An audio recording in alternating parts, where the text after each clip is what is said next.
자, 21강 하겠습니다. 8장 가장 큰 죄입니다.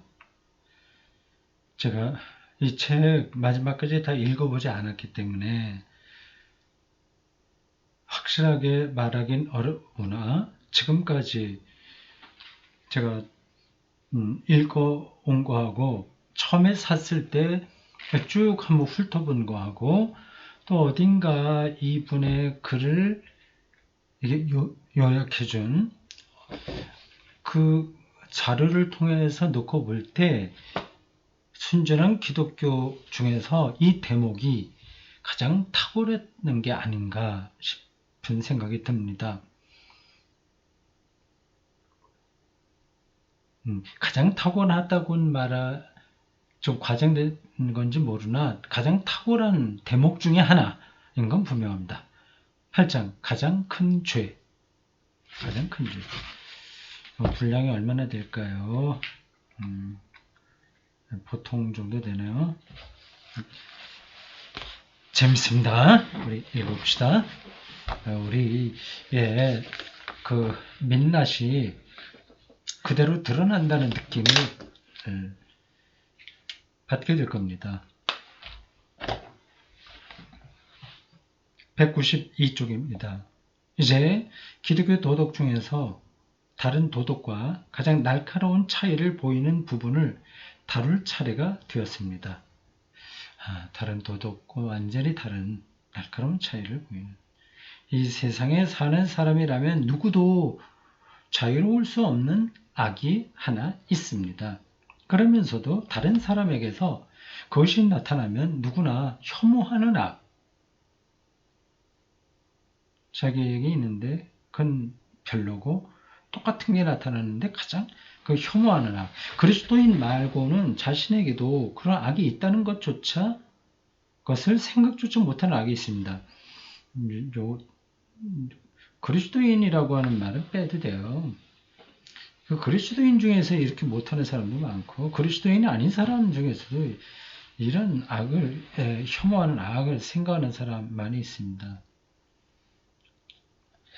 저는 사람들이 자기는 성질에 고약하다거나 여자나 술에 약하다거나 심지어 겁쟁이라고 인정하는 말은 들어보았습니다.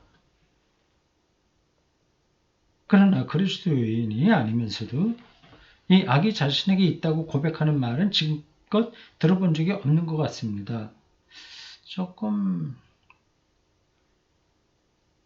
그 사람이 루이스가 알고 있는 사람의 부류가 좀 좁은 것 같아요. 동양에도 이런 쪽으로 말하는 사람들은 많이 있을 텐데 지금 교만을 얘기하려고 하거든요. 근데 뭔가 이분이 그 동양의 현자들의 말이 있다 하더라도 그거는 기독교가 얘기하는 거하고 좀 차이가 있다. 그런 걸 전제하는 것 같습니다. 어쨌든 이런 것들은 뭐 그렇게 중요한 게 아니니까 지나가겠습니다.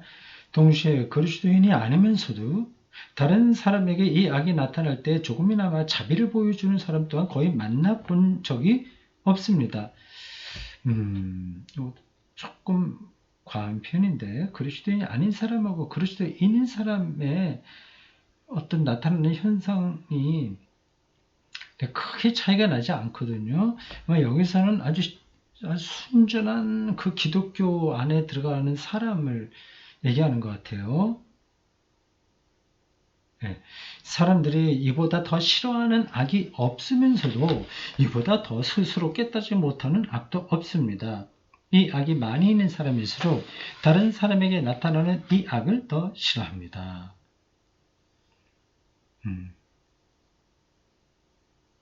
제가 말하는 이 악이란 바로 교만, 프라이드,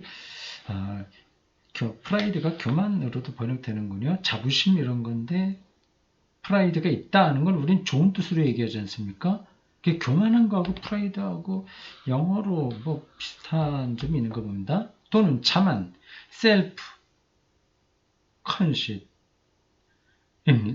이와 반대되는 덕목을 기독교 도덕에서는 겸손이라고 부르죠. 제가 성도덕에 대해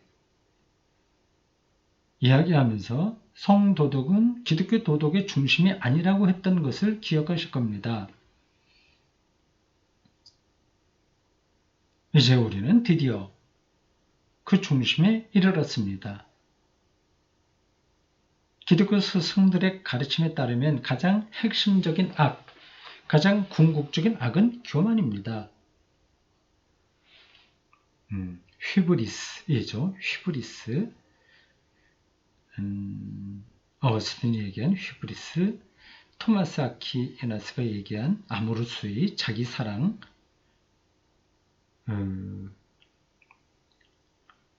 판넨베르크는 자기중심성, 자기집중 했죠. 교만입니다. 성적 부정, 분노, 탐욕, 술 취함 같은 것들도 이 악에 비하면 세 발의 피에 불과합니다. 악마는 바로 이 교만 때문에 악마화되었습니다. 교만은 온갖 다른 악으로 이어집니다. 이것은 하나님께 전적으로 맞서는 마음 상태입니다.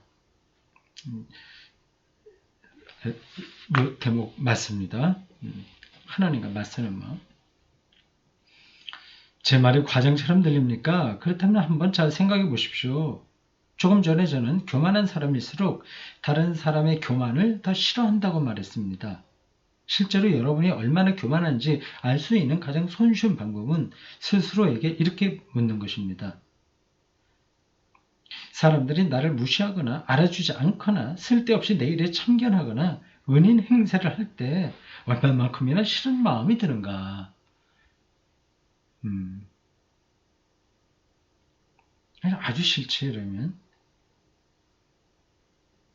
요점은 각 사람의 교만은 다른 이들의 교만과 경쟁 관계에 있다는 것입니다.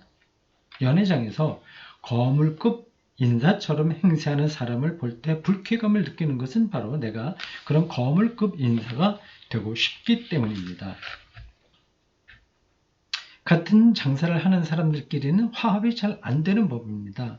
사람들이 분명히 알아야 할 사실은 다른 악들은 이를테면 다만 우연히 경쟁적으로 되는 반면 우연하게 어쩌다가 경쟁을 하게 되게 나타나는데 교만은 본질적으로 경쟁적이라는 것. 교만은 그 경쟁을 본질로 삼는다는 것. 본성상 원래 경쟁적이라고 하는 것입니다.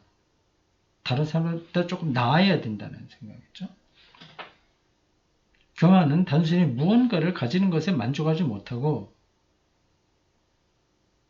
옆 사람보다 더 가져야만 만족합니다. 우리는 사람들이 돈 많고 똑똑하고 잘생긴 것을 뽐낸다고 말하지만 사실은 그렇지 않습니다. 그들은 남보다 더 돈 많고 더 똑똑하고 더 잘생긴 것을 뽐내는 것입니다. 그렇죠? 그냥 잘나고 멋지고 똑똑하고 하는 것 자체가 아니라 남보다 더 똑똑한 것을 뽐낸다. 맞는 얘기죠.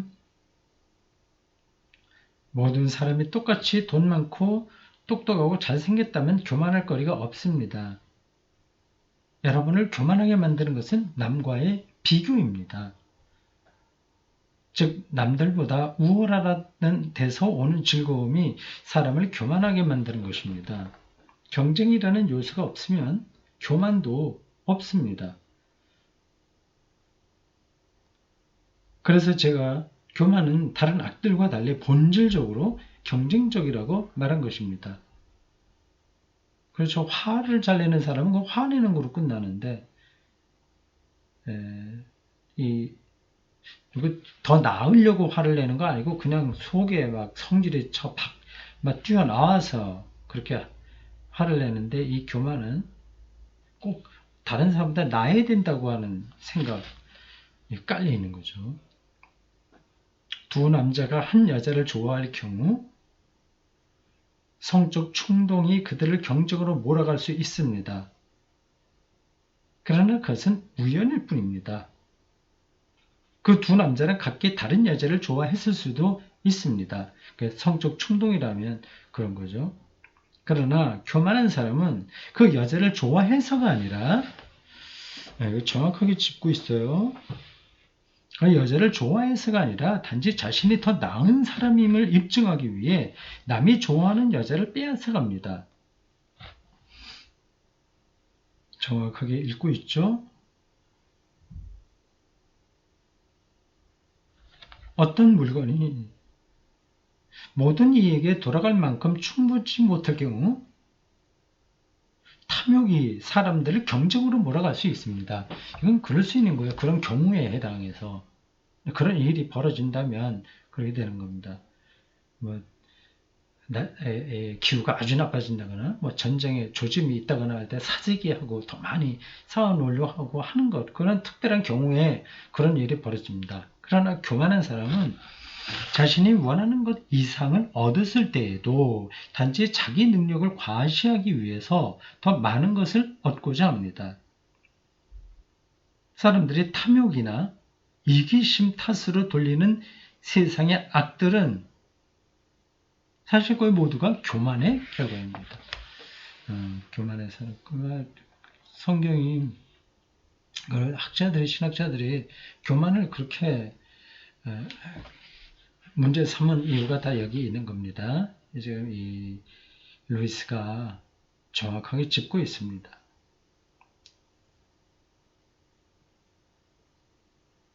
네. 돈의 경우를 봅시다. 탐욕은 분명히 더 좋은 집, 더 좋은 휴가, 더 좋은 먹거리들과 마실거리를 위해 돈을 갖고 싶어하게 만듭니다. 이것도 하나의 죄인데 상대적이라고 하는 거죠. 이거는 탐욕은. 그러나 어느 정도까지만 그렇게 만들 수 있을 뿐입니다. 1년에 1만 파운드를 버는 사람이 2만 파운드를 벌려고 안다라는 이유는 무엇일까요? 더 많은 즐거움을 누리겠다는 탐욕 때문이 아닙니다.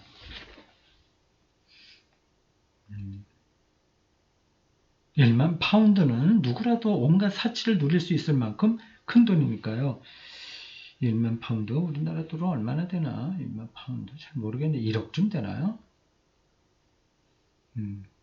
1만 파운드? 그건 넉넉하게 산다. 이것만 갖고 있어도. 그래서 더 즐거움을 갖겠다고 하는 탐욕이 근본에 깔린 건 아니다.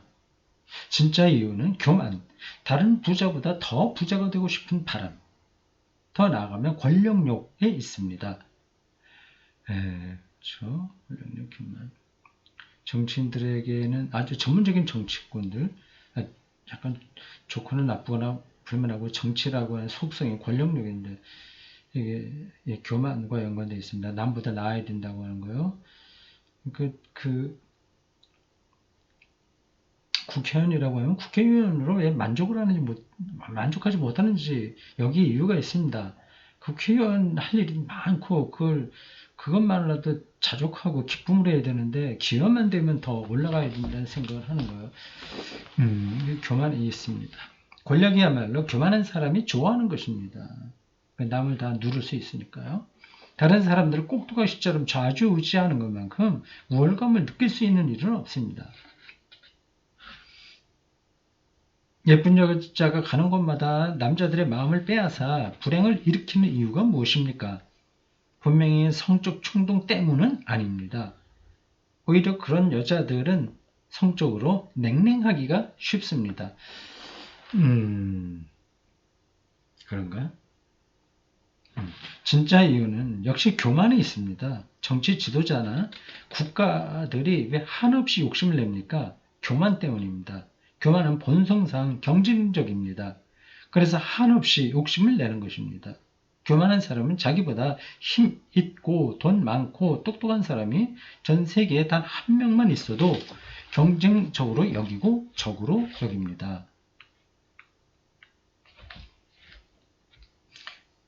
그리스도인들의 말이 맞습니다. 세상이 시작된 이래 모든 나라와 가정을 불행하게 만든 주된 원인은 바로 휘브리스, 교만입니다. 다른 악들은 그래도 사람들을 맺어주는 경우가 간혹 있습니다. 여러분은 술 취한 사람들이나 방종한 사람들끼리 사이좋게 지내거나 농담을 주고받거나 우정을 나누는 모습을 본 적이 있을 겁니다. 그러나 교만은 언제나 적대감을 일으킵니다. 사실은 교만 그 자체가 적대감입니다. 그것은 사람과 사람 사이의 적대감일 뿐 아니라 하나님에 대한 적대감이기도 합니다. 분석을 잘하고 있죠? 여러분은 어떤 면에서든 여러분과 비교할 수 없을 정도로 뛰어난 것이 하나님에게 있다는 사실을 발견합니다. 이것을 모르는 사람, 따라서 자신은 하나님에 비할 때 아무것도 아니라는 사실을 모르는 사람은 하나님을 전혀 모르는 사람입니다. 교만한 사람은 하나님을 알 수 없습니다. 교만한 사람은 항상 눈을 내리깔고 사물과 사람을 봅니다. 그렇게 내리깔고 본 한 자기가 자기보다 높이 있는 존재는 결코 볼 수 없습니다. 묘사가 선명하게 들어옵니다. 눈을 밑으로 까니까 하나님 안 들어온다. 그건 위에 있으니까. 여기서 한두 가지 두려운 질문이 생깁니다. 분명히 교만하게 짝이 없는 사람인데 자기는 하나님을 믿는다면서 아주 신앙적으로 행세하는 사람을 우리는 어떻게 생각해야 합니까? 많죠, 그런 사람이요. 하나님을 잘 믿는다고 하는데 교만해. 감히 말하지만 그들은 상상 속에 하나님을 섬기고 있습니다. 이론적으로는 자기들이 하나님 앞에서 아무것도 아닌 존재임을 인정하지만 실제로는 이 헛개비 하나님이 자신들을 다른 사람들보다 훨씬 낮게 여기고 인정해 준다고 늘상 생각합니다. 하나님이 나를 다른 사람 높게 한다. 이걸 이용해서 목회하는 경우도 많죠. 설교자들이 이런 데 많이 빠집니다. 하나님이 우리 편이시기 때문에 우리가 세상 사람들보다 어떻게 괜찮습니다. 뭐 이런 식이에요. 즉 하나님께 상상 속의 겸손을 1페니 어치 지불하고는 동료 인간을 향한 교만은 1파운드 어치나 얻어내는 거죠. 저는 그리스도께서 말씀하신 바 그를 전파하고 그의 이름으로 귀신까지 쫓아내면서도 마지막 날에 결국 나는 너희를 도무지 알지 못한다는 말을 듣게 될 자들이 바로 이런 사람들이 아닐까 생각합니다. 굉장히 아주 결기 있게 말씀하십니다.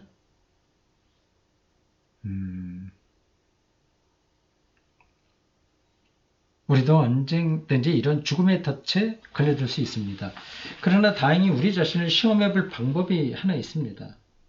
이게 이 사람의 특징이에요. 생각과 글쓰기에 이렇게 절망적으로 떨어져 있다가도 이렇게 어느 길을 제시해줘요. 구체적으로 봅시다. 자신이 신앙생활을 한다는 사실 때문에 스스로 선한 사람으로 느껴질 때, 특히나 자기가 다른 사람보다 낮게 느껴질 때는 확실히 하나님이 아니라 악마를 따르고 있다고 보면 됩니다.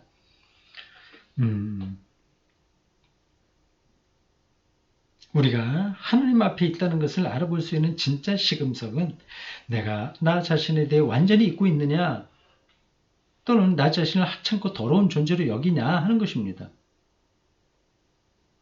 자기를 낮추는 거죠. 바리새인의 기도와 세일의 기도처럼. 물론 이 중에서도 더 좋은 쪽은 자신에 대해 완전히 있는 거죠. 이게 최선이긴 합니다. 저도 그렇게 생각합니다. 자기가 좀 선한 부분이 있어도 그것마저 잊어버리는 거죠. 그러니까 높이 낮지 이게 전혀 개입이 안 되는 겁니다. 모든 악 중에서도 가장 나쁜 악이 우리 신앙의 중심부까지 침투할 수 있다는 것은 무서운 일입니다. 그러나 그 이유를 이해하기는 어렵지 않습니다.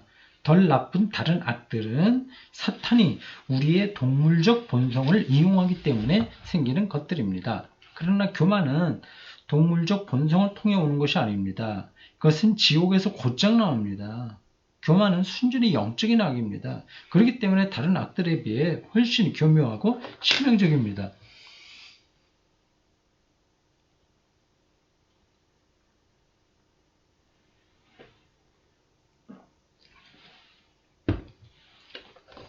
굉장히 놀라운 통찰력이에요. 문학적인 수사가 들어있지만 정확하게 뚫어보겠습니다. 지옥에서 곧장 오는 것을 영적인 악이라고 부르네요. 간혹 교만이 비교적 단순한 다른 것들을 저지하는데 동원될 수 있는 것도 같은 이유입니다. 이 대목 정말 중요합니다. 잘 들어보십시오. 교만하기 때문에 정직하고 교만하기 때문에 뭘 선행도 베풀고 그런 거예요. 교만으로 그렇게 나타나는 거죠. 그 구분하기가 쉽지 않은 겁니다. 봅시다. 실제로 선생님들은 바른 행실을 가르치기 위해 아이의 교만, 그들의 표현대로 하면 자존감에 호소하는 경우가 많습니다. 또 비겁하게 행동하거나 정욕이 휩쓸리거나 성급하게 구는 것은 자기 체면을 깎는 일이라고 생각함으로써, 그러니까 교양적이지 않은 것은 자기 체면을 깎는 거로 생각함으로써, 즉 교만을 통해 그런 유혹을 극복하는 사람들도 많습니다. 악마는 이런 모습을 보면서 비웃습니다. 그는 여러분 안에 교만이라는 독재 정권을 세울 수만 있다면 순결하고 절제하며 용감하게 사는 것쯤은 얼마든지 봐줄 수 있습니다.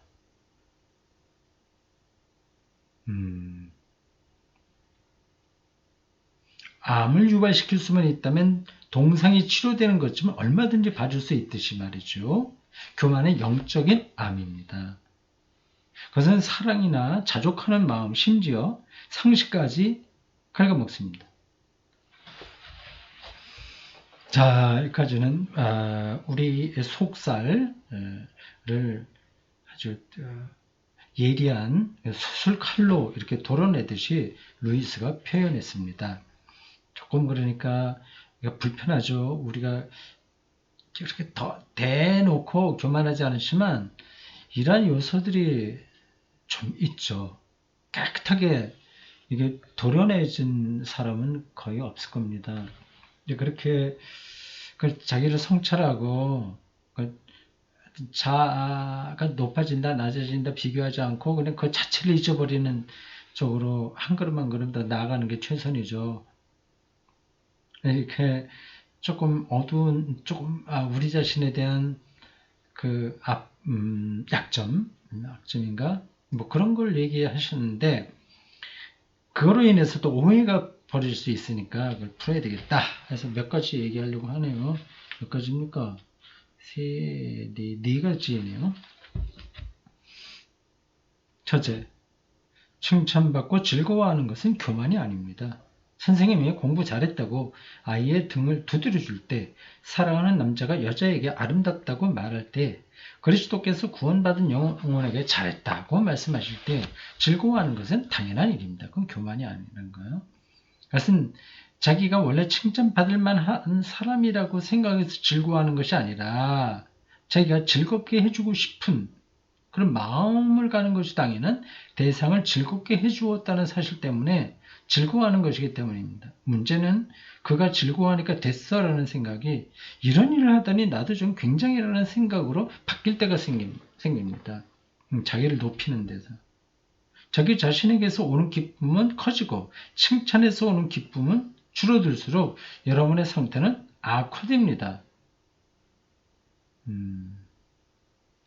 내가 이만하지 거기서 오는 자부심, 그게 너무 많아지면 이게 문제가 되는 거죠. 그냥 칭찬을 즐거워하는 건 괜찮죠.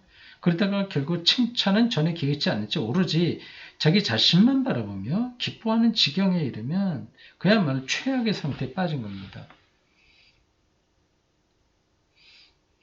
허영심이 교만 중에서도 가장 표면에 드러나는 것임에도 불구하고 실상은 가장 미미하며 용서받기 쉬운 죄인 이유가 여기에 있습니다. 허영심은 많은 사람들은 칭찬과 박수갈채와 경탄을 지나치게 좋아한 나머지 늘 거기에 매달려 있습니다. 허영심 많은 사람들은 박수갈채와 경탄에만 매달려 있다. 그것도 잘못이긴 하지만 그래도 천진하고 겸손하다고까지 봐줄 수는 있는 좀 이상한 겸손이긴 하지만 그런 잘못입니다. 이것은 그가 아직 자화자찬에 완전히 만족하는 사람은 아니라는 사실을 보여줍니다. 그는 다른 사람들의 가치를 인정하기 때문에 그들이 자기를 봐주기를 바랍니다. 이건 소박한 기쁨이죠. 즉 그는 아주 인간적인 것입니다. 아주 흉악하고 정말 흉악하고 악마적인 교만은 다른 사람을 얕본 나머지 그들이 자신에 대해 무슨 말을 하든 전혀 신경 쓰지 않을 때 찾아옵니다. 이거 아주 고질병이 걸리는 거죠. 근데 이거 자기를 잊어버린, 자기가 무슨 일을 했는지 잊어버린다는 거하고 요거하고는 다른 겁니다. 앞에서 말한 거는 자기가 높냐 낮냐 낮게 되냐 그거가 별로 중요하지 않게 되는 거고 이거는 완전히 높아진 거예요. 그래서 밑에 사람이 칭찬해봐야 별로 뭐 그래 네가 하든 안 하든 나는 잘났으니까 이렇게 머무는 거죠. 물론 남이 우리를 어떻게 생각하든 신경 쓰지 않는 것이 옳을 때가 있고 심지어 의무적으로 그렇게 해야 할 때도 가끔 있습니다. 합당한 이유가 있을 경우 예컨대 남의 말보다 하나님의 생각에 훨씬 더 관심을 기울여야 하는 경우에는 그렇게 해야죠. 신자들이 설교 은혜 받았습니다. 뭐 그런 거를 많이 얘기하지 않더라도 목사는 그곳에 뭐 올라갔다 내려갔다 하지 말고 말씀을 전할 때 신경 안 쓰는 게 좋죠. 그러나 교만한 사람은 이와는 다른 이유 때문에 남의 말을 듣지 않습니다. 그는 저런 어중이 떠중이들이 환호하건 말건 무슨 상관이야. 저런 자들의 생각이 무슨 가치가 있다고 가치가 있다고 해도 그렇지. 나 같은 사람이 풋내기처럼 겨우 칭찬 한마디에 얼굴이 빨개져야 쓰겠어? 나는 인격적으로 충분히 성숙한 사람이야. 내가 이런 일을 한 건 나 자신의 이상, 예술적 양심 내지는 가문의 전통이라고 해도 좋지만 그 이상을, 내 자신의 이상을 만족시키기 위해서라고. 한마디로 내가 원래 이런 인간이기 때문에 했을 뿐이라는 거지. 그게 사람들 눈에 좋아 보였다면 그러라고 해. 어쨌든 그 사람들은 나한테 아무 의미가 없으니까. 이렇게 생각하는 사람들이 제법 있을 겁니다. 이처럼 정말 철두철미한 교만은 허영을 제어하는 역할을 할 수 있습니다. 허영을 하는데 더 철저한 교만이죠. 조금 전에 말했듯이 마귀는 더 큰 악을 심기 위해 작은 악은 기꺼이 고쳐주기 때문입니다. 참 특별한 멋있는 문학적 표현이에요. 이런 걸 우리가 외워둬야 될 것 같아. 마귀는 더 큰 악을 심기 위해 작은 악은 기꺼이 고쳐준다. 우리는 허영심을 갖지 않도록 노력해야지만 그것을 고치겠다고 교만을 불러들여서는 안 됩니다. 2번. 아들이나 아버지나 학교나 부대를 자랑스러워한다. is proud of. 그런 영어 표현이 어떤 의미에서 교만, 프라이드의 죄에 해당되느냐는 질문이 나올 수 있습니다. 그렇지는 않겠죠, 당연히. 저는 자랑스러워하는 것이 정확히 무엇을 의미하느냐에 따라서 다르다고 생각합니다. 그 구문은 애정 어린 마음으로 어떤 것에 경탄을 느낀다는 뜻일 경우가 많습니다. 좋은 거죠. 이런 경탄이라면 죄와 거리가 멀지요. 하지만 아버지가 유명하다거나 자기 부대가 유명하기 때문에 잘난 척한다는 뜻일 수도 있습니다. 그렇다면 그것은 명백한 잘못입니다. 그렇지만 순전히 자기 자신을 자랑스러워하는 것보다는 그래도 낫습니다. 자기 밖에 있는 어떤 것을 사랑하고 찬양하는 사람은 완전히 영적 파멸에서는 한 걸음 벗어나 있습니다. 하나님보다 다른 것을 더 사랑하고 찬양하는 한 건강하다고 할 수는 없지만 말입니다. 이것도 아주 세밀하게 분석을 잘했어요. 3번. 하나님이 교만을 불쾌하게 여겨서 금지하신다거나 자기 체면을 지키기 위해 겸손을 요구하신다고 마치 하나님 자신이 교만하시기 때문에 그러시는 것처럼 생각해서는 안 됩니다. 그는 자신의 체면을 조금 더 염려하지 않으십니다. 하나님이. 요점은 여러분이 하나님 자신을 알기 원하신다는 것이며 여러분에게 하나님 자신을 주기 원하신다는 것입니다. 하나님과 여러분이라는 두 요소가 어떤 식으로든 참으로 만나게 될 때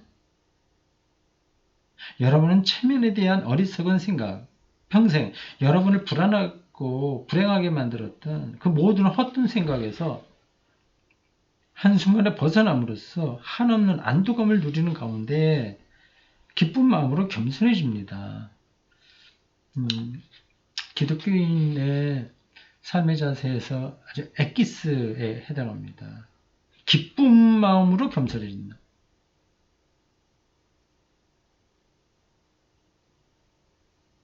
안도감을 누리는 가운데 기쁜 마음으로 겸손해진다. 바로 이런 순간을 주시기 위해 그는 여러분을 겸손하게 만들고자 애쓰시는 것이며 우리 모두가 걸쳐 입고 바보처럼 우쭐대며 돌아다니고 있는 우습고 추한 가장무도의 의상을 벗기고자 애쓰시는 것입니다. 이것도 참 문학적인 수사로서 멋집니다. 자기 잘났다는 그 가장무도의 의상 이거를 실제로 잘난 게 없는데 잘나봤자 별 차이가 없는데 고치려고 애쓰신다고 합니다. 제가 지금보다 조금만 더 겸손한 사람이었으면 좋겠습니다. 그렇다면 가장무도의 의상을 벗어다닐 때 나 좀 봐주세요.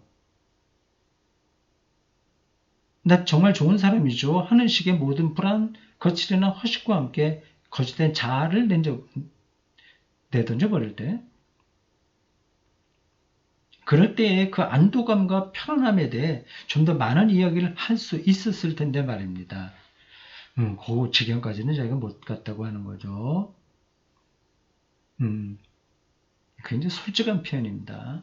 그러나 잠시 그 근처만 접근하는 것만으로도 마치 사막에서 시원한 냉수를 한 모금 들이키는 것처럼 얼마나 시원한지 모릅니다. 그건 이제 동의하고 동감하고 동의, 동감,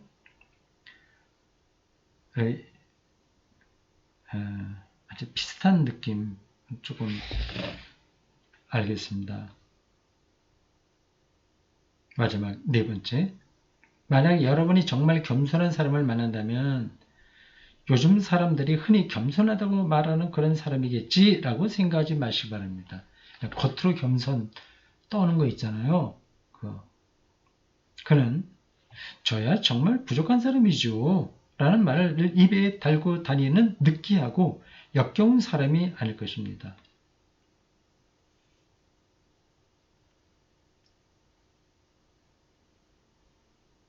아마도 그가 주는 인상은 여러분이 그에게 무슨 말을 하든지 진지한 관심을 가지고 들어주는 쾌활하고 지적인 사람이라는 것이 전부일 것입니다. 만약 그에게 호감이 생기지 않는다면 이건 참 중요하네요. 내가 지금 잠깐 다른 생각을 해서 좀 머뭇거렸습니다. 이 번역이 제가 베드로 전서를 읽는다 그 강의안을 만들 때 요 부분을 압축해서 아주 발췌해서 썼는데 아까 세 발의 피 여기 앞부분에 나와요. 세 발의 피 불가합니다 하는 게 계속 떠올라서 그 번역에는 조족지혈 이렇게 나왔거든요. 이게 어디서 봐서 그렇게 됐는지 이게 판이 몇 번 나왔으니까 그 판에 따라서 좀 다른 것 같습니다. 좀 고쳐서 이제 나온 것 같은데 이걸로 내가 직접 보지 않고 어디서 나온 걸 보고 인터넷에서 나온 거를 제가 쉽게 좀 해보려고 그거를 복사해서 띄워 붙이다가 그런 일이 벌어졌습니다. 이제 알겠네요. 이 대목도 중요한 겁니다. 겸손한 사람, 느끼한 사람이 아니라 난 정말 부족한 사람이에요. 말하는데 속으로는 안 그래. 그게 아니라 이제 어떤 인상을 받냐면 이렇습니다. 여러분이 그에게 무슨 말을 하든지 진지한 관심을 가지고 들어주는 쾌활하고 지적인 사람이라는 것이 전부일 것입니다. 사람들은 별로 다른 사람의 말을 듣지 않으려고 합니다. 여기서 아주 쾌활하고 지적인 사람, 관심을 갖고 들어주는 거. 이게 자기가 말할 것만 많이 쏟아내려고 하지 듣지는 않아요. 여기 보면 관심을 누가 어떤 말을 하든지 관심을 갖고 들어주는 쾌활하고 지적인 사람. 지적인 사람도 포함되네요. 알아야 듣고 대화가 되죠. 쾌활하고 지적인 사람이 전부일 것입니다. 만약 그에게 호감이 생기지 않는다면 인생을 너무 쉽게 즐기는 것처럼 보이는데 약간의 질투를 느꼈기 때문이죠. 참 이분 참 재밌게 글을 끌어가네요. 다른 사람의 말에 진정성 갖고 들어주고 쾌활하고 지적인 태도로 보이는 사람인데 뭐 호감이 안 가? 그러면 이제 약간 질투를 느끼는 거죠. 너무 쉽게 살아. 저러면 안 되는데. 그는 자신의 겸손을 의식하지 않을 겁니다. 어떤 겸손한 사람은요. 그 의식하지 아니 아예 자기 자신을 전혀 의식하지 않을 겁니다. 겸손해지고 싶어하는 사람들이 있다면 제가 그 첫걸음을 알려드릴 수 있을 것 같군요. 야, 이게 뭐 어떤 비법을 알려줄까요? 봅시다. 그 첫걸음이란 바로 자신이 교만하다는 사실을 깨닫는 것입니다. 그래서 약간 보폭이 큰 걸음이기도 합니다. 적어도 이 한 걸음을 내딛기 전에는 아무 진전도 있을 수 없습니다. 자신은 우쭐대지 않는다고 생각하는 것이야말로 사실은 아주 우쭐대고 있다는 뜻입니다. 재밌었습니다. 여기까지입니다. 수고했어요.